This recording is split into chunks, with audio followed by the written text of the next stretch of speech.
If you're a consistent procrastinator, this is for you because I will show you how to stop procrastinating for good according to science.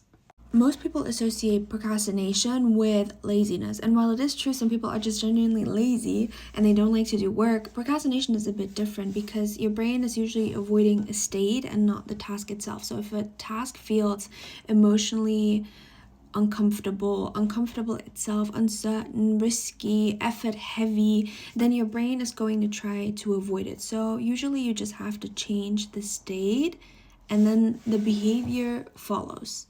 So my first tip is to start ridiculously small. So define the next 1% of what you could do to get clarity in your brain and know how to stop, because task uncertainty triggers a threat response in your brain, and then it thinks, okay, unclear equals unsafe, and that is not the truth, but it's just how your brain is wired.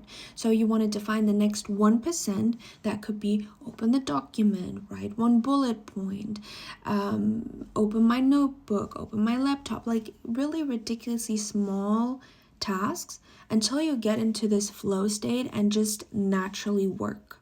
Sometimes we also stress about how long a task will take, and that alone can be extremely demotivating, and so we rather procrastinate than actually do the task. So what you want to do is tell yourself you're going to do the task just for 2 minutes. Just for 2 minutes. Tell yourself, I'm only doing this for 2 minutes, and then do it for 2 minutes. Usually you will stick with it longer. It's just to convince your brain that you're just going to get started, nothing more. Your brain just usually predicts that a task will take more energy than it actually needs to, and that alone can create resistance. So you want to make it as easy as possible. Another tip that I do want to give you is to have cues, built-in cues in your life that will trigger you to do something. Now, what do I mean? I mean basically to have a set point, a set time where you work, study, regardless of how you feel. So for me, it's after I make myself a coffee, I will study. It's just natural, and I naturally like to study because it's just a habit. I know that after I make a coffee, I'm going to study. So for you, it can be anything.